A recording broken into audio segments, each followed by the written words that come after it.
Allahumma salli ala Sayyidina Muhammad wa ala ali Sayyidina Muhammad. Assalamualaikum warahmatullahi wabarakatuh. Alhamdulillahi rabbil alamin. Wassalatu wassalamu ala sayyidil mursalin. Wa ala alihi wa sahbihi ajma'in.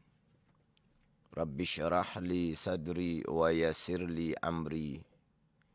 Wahlul 'uqdatam min lisani yafqahu qawli. Subhanaka la ilma lana illa ma 'allamtana. Innaka antal alimul hakim. Wala hawla wala quwwata illa billahil aliyyil azim. Syukur Alhamdulillah bersua kembali kita untuk minggu ini di Manis FM dalam program Talaki Safinatun Najah menggunakan pakar kitab Safinatun Najah. Hari ini hari Jumaat sebagai hari ilmu di Manis FM. Setiap jam 6 petang kita akan bersama-sama menimba ilmu pengetahuan dalam soal agama. Kita juga sekarang ini bersiaran langsung di FB Manis FM. Dan anda boleh kongsikan live tersebut bersama yang lain. Semoga segala ilmu yang saya kongsikan dapat kita sama-sama amalkan. Jadi insyaAllah slot Talaki Safinatun Najah menggunakan pakar kitab Safinatun Najah akan menyambung pembicaraan berkaitan dengan rukun iman yang ke-6. Jadi kalau kitab Safinatun Najah edisi Jawinya, muka surat 2 baris bawah sekali. Kemudian ada juga edisi Jawi yang lain. Begitu juga dengan ada kitab Safinatun Najah edisi Rumi. Tapi saya pakai kitab Safinatun Najah edisi Jawi yang lama lah. Kalau sedang pendengar Manis FM mengikuti live FB boleh nampak lah. Ni saya tunjuk kitab Safinatun Najah edisi Jawi lama yang saya guna pakai. Sebab ada kitab Safinatun Najah Jawi tetapi edisi tu edisi yang baru. Jadi saya hanya memberitahu muka surat dan juga baris kitab Safinatun Najah edisi Jawi yang lama. Jadi muka surat 2 baris bawah sekali. Sambungan rukun iman yang ke-6. Qala al-muallifu rahimahullahu ta'ala wa nafa'ana bi'ulumihi amin. Wa bil qadri khairihi wa syarrihi minallahi ta'ala. Wa bil qadri ataupun boleh juga wabil qadari khairihi wa syarrihi minallahi ta'ala. Kemudian terjemahan di bawah tu. Dan ke-6 daripada 6 rukun iman, percaya pada takdir Allah Subhanahu wa ta'ala. Qadar, takdir satu makna. Takdir Allah ni baiknya baik datang dari takdir Allah, dan jahatnya daripada Allah Subhanahu wa ta'ala. Daripada Allah Subhanahu wa ta'ala. Daripada kehendak, ketentuan Allah, ketetapan, keputusan Allah yang bersifat dengan iradah. Daripada Allah, yakni daripada perbuatan Allah Subhanahu wa ta'ala yang bersifat dengan kudrah. Jadi hak rukun nikmat ke-6 ini keluar 2 pegangan. Satunya beriman dengan kehendak Allah, ketentuan Allah, ketetapan Allah, keputusan Allah pada azal. Allah yang bersifat dengan iradah, muwafaqah dengan ilmu. Kemudian pegangan yang keduanya, sampai masa sebagaimana yang dikehendaki oleh Allah, ditentukan oleh Allah pada azal, berlaku semua perkara tu kesemuanya datang daripada perbuatan Allah, pekerjaan Allah yang bersifat dengan kudrah. Itu 2 pegangan. Kemudian hak selok minggu lepasnya, selok yang pertama, hak rukun iman yang ke-6, Minggu ni slot yang kedua. Jadi dua pegangan tadi, ketentuan azali dan perbuatan Allah tu perekah. Ketentuan azali, iradah, perbuatan Allah yang bersifat dengan kudrah, itu dua pegang secara ringkas. Jadi ketentuan azali satu, kemudian perbuatan Allah Ta'ala satu. Jalanan Imam Asy'ari, InsyaAllah yang saya akan bawa jalanan Imam Asy'ari. Ketentuan azali, qada. Perbuatan Allah, qadar. Jadi beriman dengan qada dan qadar. Jalanan Imam Maturidi sebalik. Beriman dengan qadar dan qada. Kedua-dua jalanan ni jalanan Ahli Sunnah wal Jamaah. Jalanan Imam Asy'ari, jalanan Imam Maturidi berkaitan dengan dua pegangan rukun iman yang keenam sama. Yang berbeza adalah panggilan. Jadi ketentuan azali, jalanan Imam Asy'ari, qada, jalanan Imam Maturidi, qadar. Sampai masa berlaku, kesemua yang berlaku tu adalah perbuatan Allah yang bersifat dengan kudrah. Jalanan Imam Asy'ari, qadar.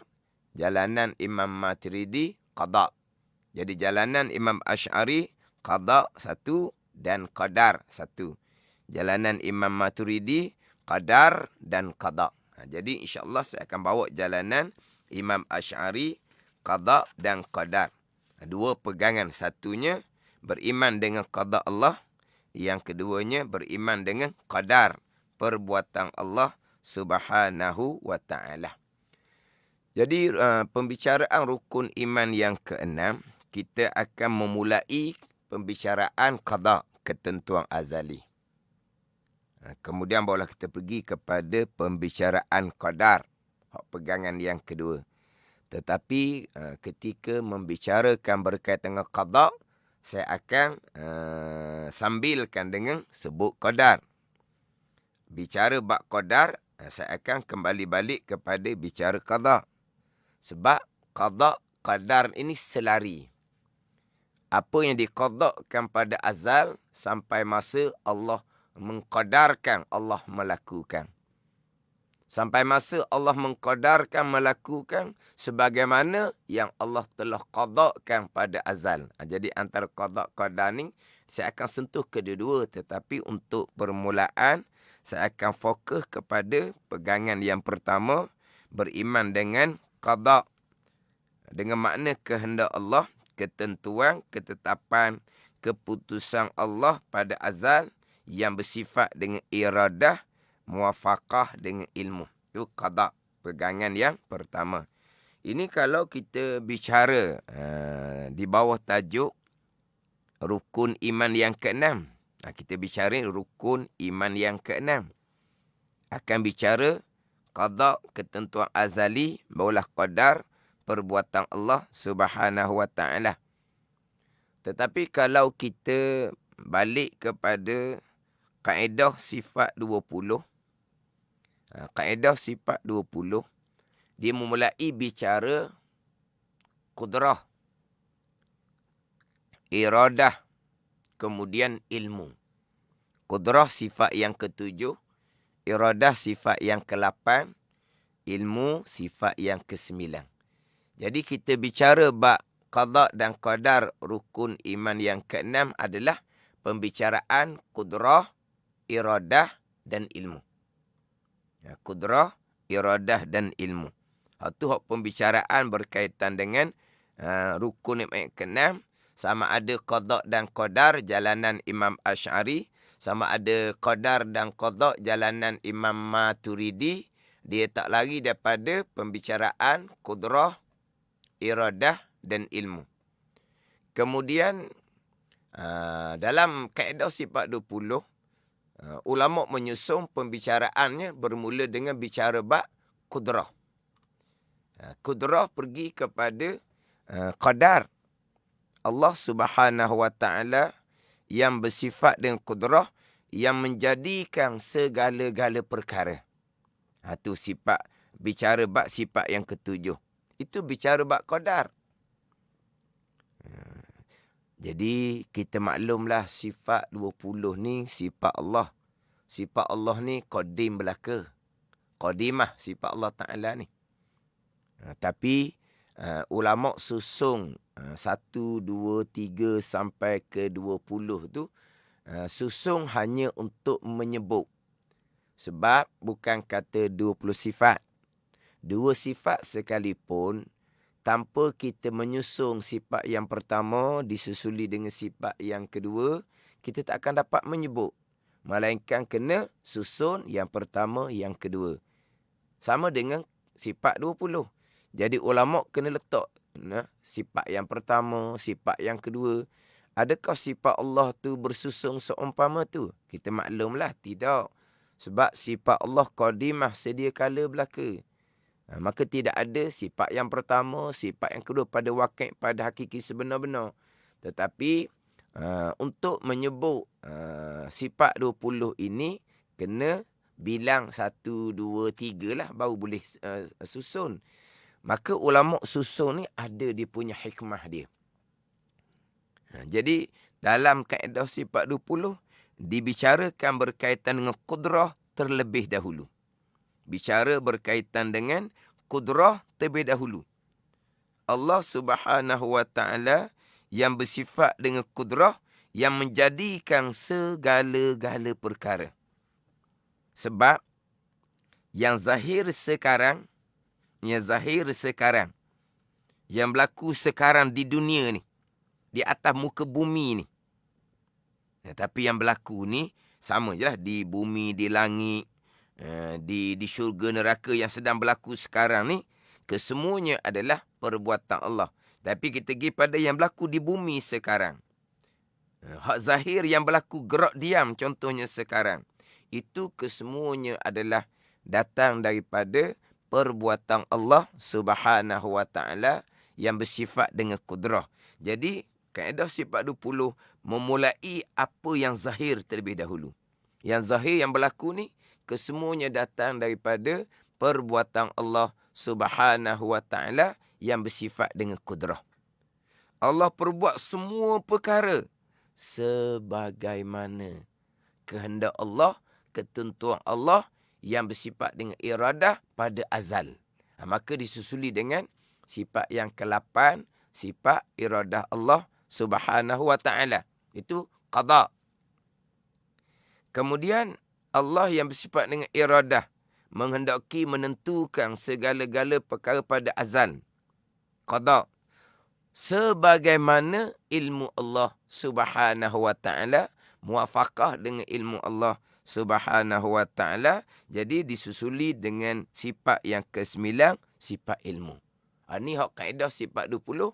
Qudrah pergi pada qadar, iradah ilmu pergi kepada qada. Tapi kita bicara hak tajuk rukun iman yang ke-6 akan membicarakan hak qada azali terlebih dahulu, barulah pergi kepada qadar perbuatan Allah Subhanahu wa Ta'ala yang berlaku sekarang. Kemudian kaedah sifat 20, sebelum membicarakan sifat yang ke-7, sifat kudrah, sifat yang ke-8, sifat iradah, sifat yang ke-9, sifat ilmu, sifat yang ke-6. Sifat yang ke-6, sifat wahdaniyah. Itu sifat yang ke-6. Hak ni insya-Allah lah sidang pendengar yang mengikuti pengajian kaedah sifat 20 akan memahamilah hak berkaitan dengan susunan sifat 20 tadi satu. Kemudian walaupun susunan sifat ni, yang pertama sifat wujud, kidam baqa, yang sifat wahdaniyah tu sifat yang ke-6. Tapi sidang pendengar akan memahami bahawa asas pembicaraan sifat 20 untuk mengenal Allah Subhanahu wa Ta'ala sebagai kewajipan yang pertama atas tiap-tiap mukallaf, atas orang yang baligh berakal adalah mengenal Allah. Jadi susunan sifat 20 adalah untuk mengenal Allah Subhanahu wa Ta'ala yang pada zahirnya datang daripada dua kalimah syahadah. Syahadah yang pertama, asyhadu an la ilaha illallah, pergi kepada mengenal Allah. Syahadah yang kedua, wa asyhadu anna Muhammadar Rasulullah, pergi pada mengenal Rasulullah sallallahu alaihi wasallam. Jadi pembicaraan kaedah sifat 20, mengetahui dan berpegang akan hukum bagi sifat Allah sebagai permulaan agama yang wajib atas tiap-tiap mukallaf mengenal Allah Subhanahu wa taala, tapi pada zahirnya adalah asyhadu an la ilaha illallah. Penyaksian bahawa tiada Tuhan melainkan Allah. La ilaha illallah, yang kita panggil sebagai kalimatut tauhid. Kalimah yang menunjukkan atas keesaan. Jadi la ilaha illallah ni, ini asas kepada rukun Islam. Pergi kepada beriman dengan Allah, menjadi asas kepada rukun iman. Jadi dibina asasnya adalah kepada keesaan. La ilaha illallah. Jadi walaupun sifat wahdaniyah susunan yang nombor 6, tetapi asas kepada sifat 20, asas mengenal Allah Subhanahu wa taala adalah wahdaniyah, keesaan. La ilaha illallah, itu keesaan. Asyhadu an la ilaha illallah. Kemudian wahdaniyah sifat yang ke-6, keesaan, dipecah kepada 3 keesaan. Ini kaedah sifat 20. Keesaan pada zat, keesaan pada sifat, dan keesaan pada perbuatan. Ini keesaan pada perbuatan.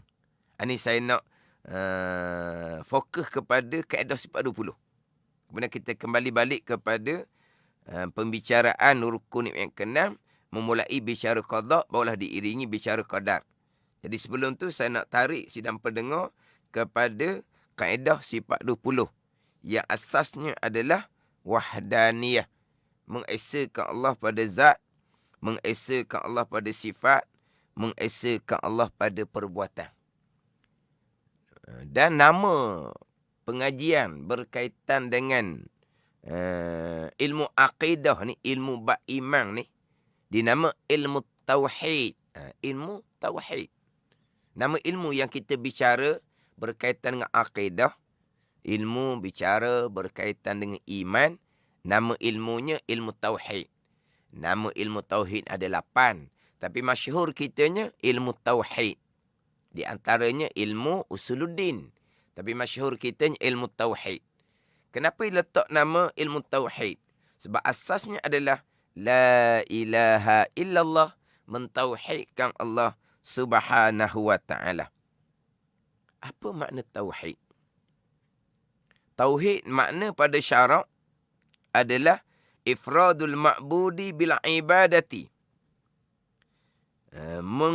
Menunggalkan Tuhan yang disembah dengan pengabdian diri, dengan beribadah.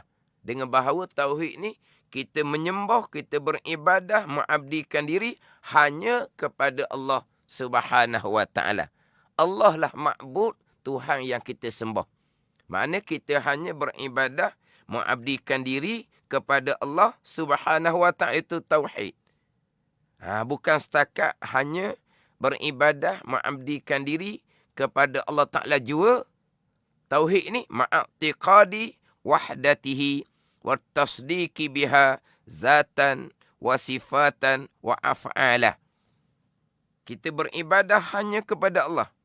Kita mengabdikan diri hanya kepada Allah, serta kita mengiktikadkan akan keesaan Allah dan membenarkan di hati akan keesaan Allah pada zat, pada sifat dan pada perbuatan. Itu makna tauhid. Mengabdikan diri hanya kepada Allah, serta kita iktikad di hati kita akan keesaan Allah pada zat, pada sifat dan pada perbuatan. Kita mengaji kaedah sifat 20, panjang pembicaraan, huraian keesaan pada zat, sifat dan perbuatan. Keesaan pada zat keluar 2 makna, keesaan pada sifat keluar 2 makna, keesaan pada perbuatan keluar 2 makna. Kemudian saya nak fokus kepada keesaan pada perbuatan. Apa makna keesaan pada perbuatan?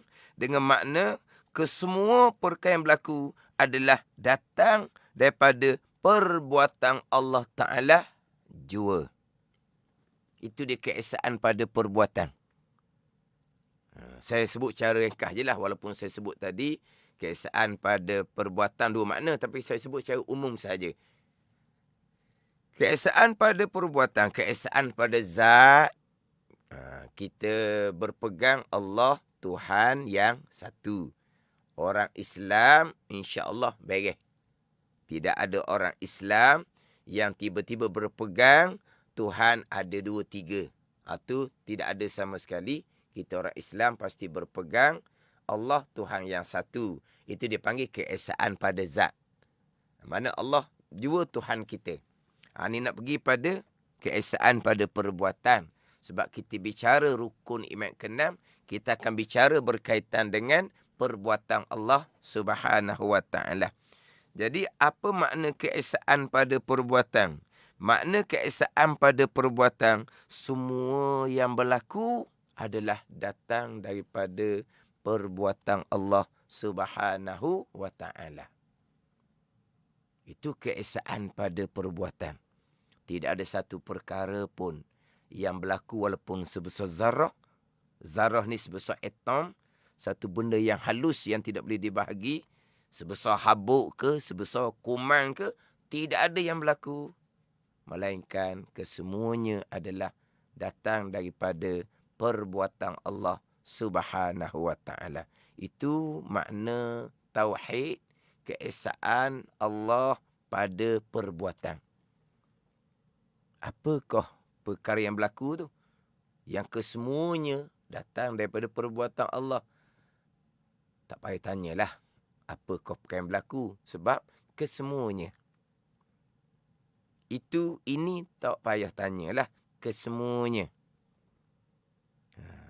Contoh, tak payah contoh lah. Kesemua yang berlaku adalah datang daripada perbuatan Allah Subhanahu wa ta'ala. Ini keesaan pada perbuatan. Ini kena mati molek ni. Sebaliknya, berpegang ada perkara yang berlaku adalah perbuatan makhluk sendiri, itu sudah pergi kepada mengsyirikkan Allah Subhanahu wa taala pada perbuatan. Mensyirikkan Allah pada perbuatan, kita fahamlah. Sebut syirik ni benda yang paling besar sekali. Yang paling besar sekali tadi tauhid, mengesakan Allah. Sebaliknya mensyirikkan Allah ni benda yang paling besar, kerosakan yang paling besar. Asas kita bicara iman adalah mentauhidkan Allah. Itu yang paling besar sekali. Mentauhidkan Allah Subhanahu wa ta'ala. La ilaha illallah. Kita mentauhid, mengesakan Allah Subhanahu wa ta'ala. Yang paling besarnya, kerosakan yang paling besar adalah mensyirikkan Allah Subhanahu wa ta'ala. Mensyirikkan Allah pada zat tidak ada. Ada Tuhan yang kedua, tidak ada sama sekali. Mensyirikkan Allah pada perbuatan, berpegang ada perkara yang berlaku yang bukan datang dari perbuatan Allah Subhanahu wa ta'ala. Itulah kerosakan, kezaliman yang paling besar sekali. Kerosakan, kezaliman yang paling besar sekali, mensyirikkan Allah Subhanahu wa ta'ala pada perbuatan dipegangan. Dengan bahawa berpegang ada perkara yang berlaku yang bukan datang dari perbuatan Allah Subhanahu wa ta'ala. Jadi mentauhidkan Allah pada perbuatan dengan makna semua perbuatan yang berlaku adalah perbuatan Allah Subhanahu wa ta'ala. Bererti selain daripada Allah tidak ada perbuatan, selain daripada Allah tidak ada perbuatan. Apa yang berlaku? Kesemuanya perbuatan Allah. Selain daripada Allah ni kita panggil makhluk. Jadi bagi makhluk tidak ada perbuatan, tidak ada. Wa imma makhluk tu makhluk yang paling besar, malaikat. Wa imma makhluk tu jin. Wa imma makhluk tu manusia. Wa imma manusia tu di kalangan para-para anbiya, para-para nabi, para-para rasul, kesemua selain dari Allah makhluk tidak ada perbuatan yang berlaku, kesemuanya perbuatan Allah Subhanahu wa taala. Allah sebagai Rabb kita, Tuan kita, alhamdulillahirabbil alamin. Allah sebagai ilah kita, la ilaha illallah, jua yang melakukan, yang memperbuat sekalian perkara. Ini kita mati molek di surah Al-An'am ayat yang ke-102. Allah Ta'ala berfirman, Zalikumullahu rabbukum la ilaha illahu khaliqu Zalikumullahu rabbukum la ilaha illahu khaliqu kulli syai'in fa'buduh. Demikianlah sifat-sifat dan kekuasaan. Ialah Allah. Siapa Allah? Rabbukum, Tuan kamu. Allah Rabb kamu. Alhamdulillahirabbil alamin. Tauhid rububiyah. Allah Rabb kamu. La ilaha illa huwa. Tiada sembahan yang sebenar. Tiada ilah melainkan ia, melainkan Allah. Jadi Allah adalah Rabb kamu, Tuan kamu. Tauhid rububiyah. Tiada ilah, tiada sembahan sebenar melainkan ia, melainkan Allah. Tauhid uluhiyah. Allah sebagai Rabb kamu. Allah sebagai ilah. Khaliqu kulli syai'. Yang menjadikan sekalian perkara. Allah sebagai Rabb menjadikan sekalian perkara. Allah sebagai ilah menjadikan sekalian perkara. Ini pegangan kita. Ini mentauhidkan Allah pada perbuatan. Sebaliknya, kalau berpegang ada satu-satu perbuatan yang ianya bukan perbuatan Allah, sebaliknya perbuatan makhluk Allah. Lucu Allah sebagai Rabbil Alamin. Alhamdulillahi Rabbil Alamin. Lucu Allah sebagai ilah. La ilaha illallah. Kalau ada perkara yang berlaku yang bukan datang daripada perbuatan Allah Subhanahu wa taala, kesemua yang berlaku datang daripada perbuatan Allah Subhanahu wa taala. Ini pegangan kita, asas kepada pegangan kita. Yang kita duk bercakap hari yang tu, itu cakap asbab. Sidang pendengar jangan salah faham pula. Yang kita duk cakap hari yang tu lah. Makan nasi kenyang. Nasi pula yang menjadikan kenyang. Minum air hilang dahaga. Air pula ke yang bekas pada menghilangkan dahaga? Tidak. Itu hanya percakapan asbab. Asbab zahirnya selepas makan kita jadi kenyang.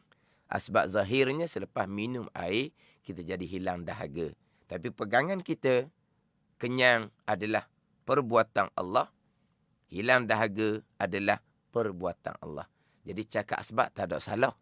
Pisau, tajam molek, mudah kita kerak apa-apa.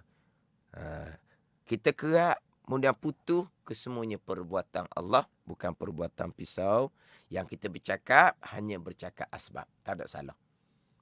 Sejuk molek kipas, sejuk molek aircon, panas matahari, terik molek matahari, kita jemur cepat kering. Itu hanya percakapan asbab. Yang menjadikan sejuk, perbuatan Allah. Yang menjadikan panas terik, perbuatan Allah. Yang menjadikan kering, apa yang kita jemur, perbuatan Allah. Telang Panadol suti, hilang pening kepala. Telang obat tahan sakit, sebutir, hilang rasa sakit.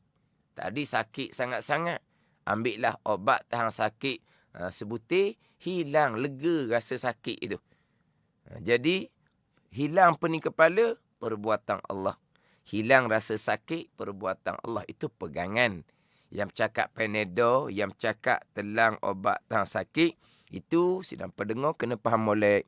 Itu hanya percakapan asbab. Itu tak salah tu. Jangan terlajak pula. Cakap asbab pun dihukumkan kafir, dihukumkan syirik. Itu salah sangat-sangat ajaran bawakan seumpama tu. Cakap asbab tidak salah. Yang kita bicara sekarang adalah pegangan. Pegangan kita tetap dah. La ilaha illallah. Pegangan kita tetap dah. Alhamdulillahirabbil alamin. Allah adalah ilah kepada kita, sembahan yang sebenar. Allah adalah Rabb, Tuhan kepada kita. Yang berlaku kesemuanya datang daripada perbuatan Allah Subhanahu wa taala. Yang berlaku di bumi, yang berlaku di langit, yang berlaku di dunia, yang berlaku di akhirah. Kesemua yang berlaku adalah datang daripada perbuatan Allah Subhanahu wa taala. Itu keesaan pada perbuatan. Wahdaniyah sifat yang keenam. Jadi kalau untuk selok minggu ini tak sempat menyambung hak bicara qada dan qadar, insya-Allah di selok akan datanglah. Ini saya nak balik kepada hak kaedah sifat 20. Kita bicara rukun yang keenam, kita akan bicara qada azali dan bicara qadar perbuatan Allah. Ini kita balik kepada hak kaedah sifat 20. Permati permulaannya adalah keesaan pada perbuatan wahdaniyah. Mana makhluk? Makhluk tidak ada perbuatan. Walaupun makhluk tu nama malaikat, walaupun makhluk tu nama nabi-nabi, rasul-rasul alaihimussalatu wassalam, semua yang berlaku tetap perbuatan Allah Subhanahu wa taala. Ini pegangan. Percakapan sebab saya sebut dah tadi, tak salah. Diingatan hati kita, tak ingat akan perbuatan Allah, tak ada salah. Tak ingat akan qada dan qadar Allah, tak ada salah. Yang wajib kita ingat adalah hukum hakam Allah Subhanahu wa taala. Tu hak wajib. Hak ni perintah Allah zahir dan batin, kena ingat molek, jangan cuai. Ini larangan Allah zahir dan batin, kena ingat molek hukum ni, jangan kita buat. Tu hak kewajipan kita. Kewajipan kita ingat akan hukum hakam Allah Subhanahu wa taala. Di hati kita tak ingat akan perbuatan Allah, tak ada salah. Dia kata sudah makan, kena ingat Allah mengenyangkan, Allah mengenyangkan. Tak syarat. Cuma kita alhamdulillah. Lepas kenyang je alhamdulillah. Tu sekurang-kurang lah. Doa sebab makan tu bacalah tu sekurang-kurang. Rasa hilang dahaga, alhamdulillah. Rasa sejuk molek kipas aircon, alhamdulillah. Lepas telang obat, rasa lega sikit sakit, alhamdulillah. Tu zikir yang disunatkan. Kemudian hati kita ingat ada af'alullah, perbuatan Allah. Kalau ingat, alhamdulillah kita dapat ingat. Tapi adakah kita wajib ingat? Tak wajib. Yang kita wajib ingatnya adalah hukum hakam Allah Subhanahu wa ta'ala. Kita wajib ingat akan suruhan dan larangan Allah Subhanahu wa ta'ala. Jadi kita berpegang kejap, semua yang berlaku adalah perbuatan. Itu simple saja. Sebab tidak terkecuali walaupun sebesar zarah. Semua yang berlaku perbuatan Allah. Itu, ini. Tak sedut tanyalah. Bergerak kita. Bukan bergerak kita sahaja perbuatan Allah. Berkelip mata kita perbuatan Allah. Bergerak nadi kita perbuatan Allah. Bergerak organ-organ dalam badan kita perbuatan Allah. Situ ya. Sebab tu kata, tanya itu, ini. Contoh-contoh tak payah. Kesemua yang berlaku perbuatan Allah Subhanahu wa ta'ala. Tu wahdaniyah, keesaan pada perbuatan. Kesemua yang berlaku perbuatan Allah. Allah mana yang perbuat kesemua perkara yang berlaku. Sifat yang ketujuh, sifat kudrah. Allah yang bersifat kudrah lah, yang menjadikan segala-gala perkara yang berlaku. Wahdaniyah pada perbuatan, keesaan pada perbuatan, makna semua yang berlaku adalah perbuatan Allah. Allah mana yang perbuat segala-gala. Sifat yang ketujuh, sifat kudrah. Allah yang bersifat kudrah lah, yang perbuat segala-gala perkara, yang menjadikan segala-gala perkara. Pergi pada sifat yang ketujuh, sifat kudrah. Allah perbuat segala-gala. Allah menjadikan segala-gala. Allah perbuat begitu saja. Allah menjadi begitu saja. Allah perbuat, Allah menjadikan segala-gala sebagaimana kehendak ketentuan Allah pada azal. Kehendak ketentuan Allah mana? Yang bersifat dengan iradah. Jadi sifat yang ke-8, sifat iradah. Allah yang bersifat dengan iradah, menghendaki menentukan segala-gala perkara pada azal sebagaimana ilmu Allah Subhanahu wa taala. Jadi sifat yang ke-9 sifat ilmu. Ni kaedah sifat 20 dimulai dengan wahdaniyah, keesaan pada perbuatan, kita fokus pergi kepada sifat kudrah, pergi pada sifat iradah, pergi kepada sifat ilmu. Kejap 3 sifat ni, kejaplah pembicaraan 2 pegangan rukun iman yang ke-6, qada dan qadar Allah Subhanahu wa taala. Jadi sidang pendengar slot talaki Safinatun Najah ni kena fokus molek, kena ambil molek. Hari Jumaat ni hari ilmu. Alhamdulillah, Money FM dapat mengadakan slot talaki Safinatun Najah ni. Maknanya kena ambil peluang molek. Ini tidak ada alasan dah sekarang. Tambahan pula selain daripada live dalam Money FM, review Money FM, live juga dalam FB Money FM. Ada dalam FB Money FM ni boleh di-share, dikongsi, boleh kita simpan. Kita ambil, kita simpan. Sebab kalau kita nak cari di dalam FB Money FM tu payah juga nak cari sebab dia banyak program. Kita ambil. Minggu lepas slot yang pertama pembicaraan rukun iman yang ke-6, minggu ni slot yang kedua. Jadi pembicaraan rukun iman yang ke-6 ni mungkin banyak slot lah. Maka seeloknya sidang pendengar ambil, jadikan sebagai simpanan. Jadikan simpanan, insya-Allah sidang pendengar boleh pula share pula, sebab ada orang dia cukupkan pembicaraan rukun iman yang ke-6, kemudian dia pun share satu ni. Lengkap lah daripada awal sampai ke akhir. Kemudian kalau ada sidang pendengar yang kebetulan minggu ini barulah terdengar hak slot talaki Safinatun Najah hari ni, maknanya seeloknya cuba cari hak slot hak minggu lepas. Cari dalam FB Money FM. Maka kena barulah kita pergu balik. Mudah sikit kita nak memahami. Kemudian barulah mudah untuk slot akan datang.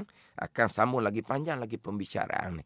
Sebab kita nak kena pastikan kita ni benar-benar mentauhidkan Allah Subhanahu wa taala pada perbuatan, sama sekali tidak mensyirikkan Allah pada perbuatan. Orang yang mensyirikkan Allah pada perbuatan, amal ibadah sama sekali tidak akan diterima oleh Allah Subhanahu wa taala. Sembahyang kita, puasa kita, zakat haji kita tak akan diterima oleh Allah Subhanahu wa taala kalaulah tidak mentauhidkan Allah, bahkan mensyirikkan Allah pada perbuatan.